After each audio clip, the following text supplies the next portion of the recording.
Dear students, मैं आप लोगों को रिमूवल ऑफ एडवर्ब टू बता रहा था। पिछले वीडियो में मैंने रिमूवल ऑफ एडवर्ब टू के कुछ नियम बताए जो शेष रह गए थे। आज इस वीडियो के माध्यम से देखिए। यहां पर आप देख रहे हैं रिमूवल ऑफ एडवर्ब टू का दूसरा वीडियो। तो हमारा एग्जांपल है the house is too costly to be purchased. इसको रिमूव करना है तो किस प्रकार से रिमूव किया जाएगा ये मैंने आप लोगों को बताया। एक बार फिर से देखिए, यहां पर जो सेंटेंस दिया गया है आप देख रहे हैं कि ये हमारा सेंटेंस पैसिव वॉइस में है, और यदि हमारा सेंटेंस पैसिव वॉइस में होगा तो जो ट्रांसफॉर्मेशन के अंतर्गत जो दूसरा कॉम्प्लेक्स सेंटेंस बनाया जाएगा वो भी पैसिव वॉइस में ही रहेगा।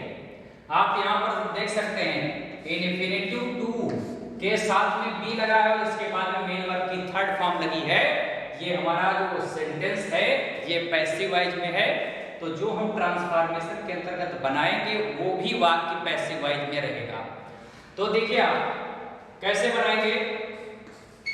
द हाउस इज, मैंने कल आप लोगों को बताया जो एडवर्ब टू है इसको सो में बदल दिया जाता है। So the house is so costly, costly. फिर इसके बाद दैट लगाया जाएगा, जो इन्फिनेटिव टू होगा उसके स्थान पे दैट लगाया जाएगा। और इसके बाद जो पहली क्लॉज है, जो पहली क्लॉज है उसी के सब्जेक्ट को रखा जाता है। तो यहाँ पे द हाउस है, इसका प्रोनाउन द हाउस तो रखा नहीं जा सकता है, उसका प्रोनाउन रखना पड़ेगा। बार बार उसको उठा करके नहीं रखा जाएगा। तो यहाँ पर आप द हाउस का प्रोनाउन रखेंगे तो क्या हो जाएगा, इट। और फिर इसके बाद में कैन नॉट या कुड नॉट का प्रयोग होता है। तो मैंने कल बताया था आप लोगों को यदि प्रेजेंट होगा तो कैन नॉट हो जाएगा, और यदि पास्ट होगा तो यहाँ पे कुड नॉट हो जाएगा। तो यहाँ पे हम देख रहे हैं कि इज है यानी प्रेजेंट है तो कैन नॉट का प्रयोग किया जाएगा, कैन नॉट। और फिर इसके बाद में बी और परचेज आगे का ज्यों का त्यों लिख देते हैं और ये कंप्लीट हो गया। तो आपने देखा कि जो मैंने यहाँ पे टू को रिमूव किया तो जो ये कॉम्प्लेक्स सेंटेंस मैंने बनाया, ये देखिए आप पैसिव वॉइस में, पहले पैसिव वॉइस में था और जब मैंने टू को रिमूव किया नया एक सेंटेंस बनाया, कॉम्प्लेक्स सेंटेंस बनाया, तो ये भी पैसिव वॉइस में परिवर्तित हुआ।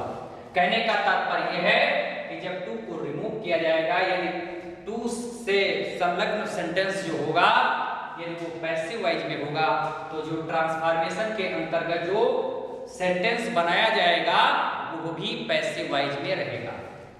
फिर इसके बाद में इसी से संबंधित एक और सेंटेंस है, he speaks too fast to be understood.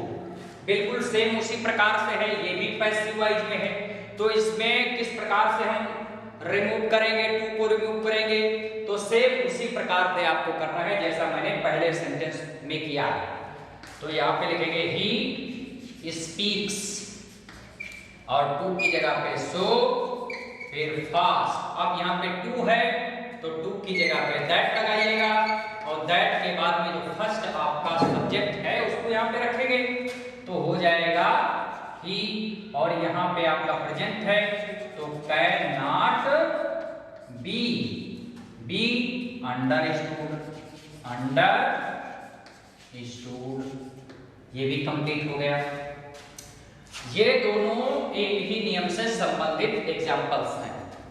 इसके बाद एक नियम आता है, कभी कभी आपको ऐसे सेंटेंस प्राप्त होंगे जिनमें इन्फिनेटिव टू का प्रयोग नहीं होगा, उसमें केवल एडवर्ब टू ही लगा होगा। तो जिसमें केवल एडवर्ब टू का ही प्रयोग किया गया हो तो तो उसमें हम टू को किस प्रकार से रिमूव करेंगे, उसके स्थान पे क्या रखेंगे, तो इस उदाहरण के माध्यम से आप लोग देखिए। यदि यहां पे एडवर्ब टू हो और इसके साथ में इन्फिनेटिव टू ना हो, तो ट्रांसफॉर्मेशन करते समय एडवर्ब टू की जगह पे ओवर लगा देते हैं या एक्सट्रीमली लगा देते हैं या वाक्य के अंत में बियॉन्ड द प्रॉपर लिमिट का प्रयोग कर देते हैं। कई तरीके से बनाया जा सकता है। आप लोग देखिए सी इज, अब यहां पे केवल एडवर्ब टू है, इन्फिनेटिव टू नहीं है, तो जहां पर एडवर्ब टू ओनली हो तो वहां पे आप ओवर का प्रयोग करेंगे। क्या प्रयोग करेंगे? ओवर कर दीजिए या एक्सट्रीमली।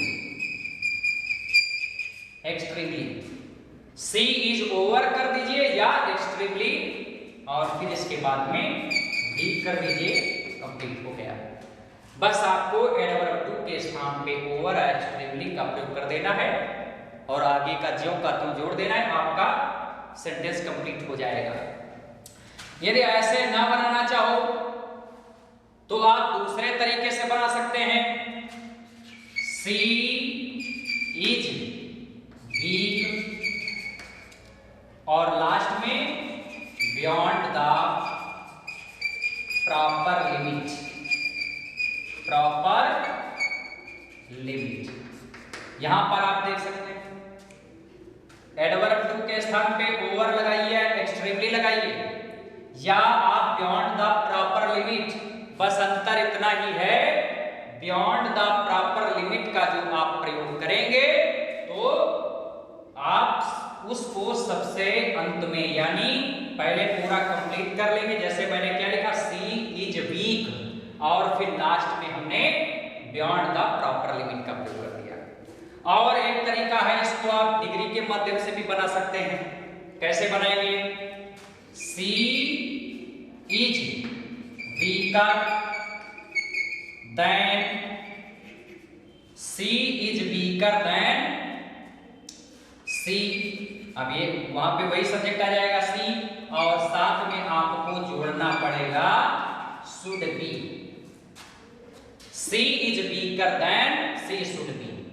तो आप देखिए, जिन वाक्यों में एडवर्ब टू का प्रयोग किया हुआ हो और उसके साथ में इन्फिनेटिव टू का प्रयोग ना हो, तो वहां पर आप तीन तरीके से आप उसको रिमूव कर सकते हैं, टू को रिमूव कर सकते हैं।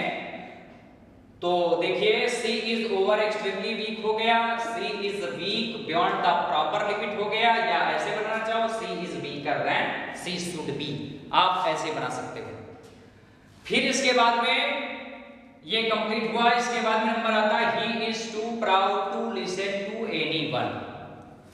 कभी कभी ऐसे वाक्य हमारे सामने आते हैं जिनको पढ़ करके हमें ये आभास होता है कि वाक्य में जो सब्जेक्ट है वो वाक्य में दिए गए कार्य को कर सकता है, लेकिन वो करता नहीं है। तो वहां पर क्या करेंगे? वहां पर जो आप कैन नॉट, कुड नॉट का प्रयोग करते थे, तो वहां पर आप उसके अलावा सबऑर्डिनेट क्लॉज में नॉट के साथ आप डू, डज, विल, वुड का भी प्रयोग कर सकते हैं। कैसे? जैसे यहां पर लिखा है he is too proud to listen to anyone, यानी वो इतना घमंडी है जो कि वो किसी की भी नहीं सुनता है। हालांकि वो किसी की बात को सुन सकता है, लेकिन यहां पर वो सुनना नहीं चाहता है। तो वाक्य में दिया गया जो कार्य है वो कर्ता कर सकता है, असमर्थ नहीं है, लेकिन वो करना नहीं चाहता। तो वहां पर आप कैन और जो कुड लगाते थे, उसके अलावा सबऑर्डिनेट क्लॉज में नॉट के साथ आप डू, डज, विल, वुड का भी प्रयोग कर सकते हैं, टेंस के अनुसार, सब्जेक्ट के अनुसार। तो यहां पर कैसे बनाएंगे? ही इज, अब टू को सो में बदला जाएगा, सो प्राउड, अब टू के सामने दैट, फिर इसके बाद में जो पहला सब्जेक्ट है उसको यहां पे लिखेंगे he is so proud that he. अब यहां पे आप डज का प्रयोग करेंगे, किसका प्रयोग करेंगे, डज का प्रयोग करेंगे, या यहां पे आप विल का भी प्रयोग कर सकते हो। He does not listen to any one. देखिए डू, डज, विल, वुड का प्रयोग आप तभी करना जब आपको सेंटेंस पढ़ करके आभास हो कि इस वाक्य में जो कार्य है वो कर्ता करने में असमर्थ नहीं है, लेकिन वो करना नहीं चाहता, तब आप वहां पर टेंस और सब्जेक्ट के अनुसार डू, डज, विल या वुड का प्रयोग कर सकते हैं। बस इसके बाद में रिमूवल ऑफ एडवर्ब एनफ। अभी तक आप लोग पढ़ रहे थे रिमूवल ऑफ एडवर्ब टू कि एडवर्ब टू, तो एक एडवर्ब और है एनफ। यदि वाक्य में एडवर्ब एनफ का प्रयोग किया गया हो तो इससे ये प्रतीत होता है कि वाक्य में जो किया गया कार्य है वो सब्जेक्ट कर सकता है, करता है। तो उसमें एनफ को किस प्रकार से रिमूव किया जाएगा आप यहां पर देख सकते हैं। देखो यहां पर जो एडवर्ब टू था, एडवर्ब टू का मतलब ये हो गया कि कार्य वो नहीं कर सकता, और जब एनफ लगा होता है तो ये प्रतीत होता है या यह व्यक्त होता है कि कर्ता के द्वारा वो कार्य किया जा सकता है। तो यहां पे कैसे बनाएंगे इसको, he is so intelligent, he is so intelligent, enough हमारा चला गया। एनफ जैसे आप यहां पर एडवर्ब टू को हटाते थे वैसे ही एडवर्ब एनफ को हटा दिया गया। ही इज सो इंटेलिजेंट, फिर लगाएंगे दैट। दैट के बाद में जो पहला सब्जेक्ट होगा वही रखना पड़ेगा, तो यहाँ पे ही हो गया। अब यहाँ पे प्रेजेंट है तो कैन लग गया, ही कैन। अब नॉट का प्रयोग नहीं होगा क्योंकि एनफ पर्याप्त, तो यहाँ पे नेगेटिव नहीं है, यहाँ पे जो करता है वो कार्य को कर सकता है, और एडवर्ब टू जहां पे लगा होता है यहाँ पे वो कार्य नहीं कर सकता है। तो he is so intelligent that he can solve this question. Complete हो गया।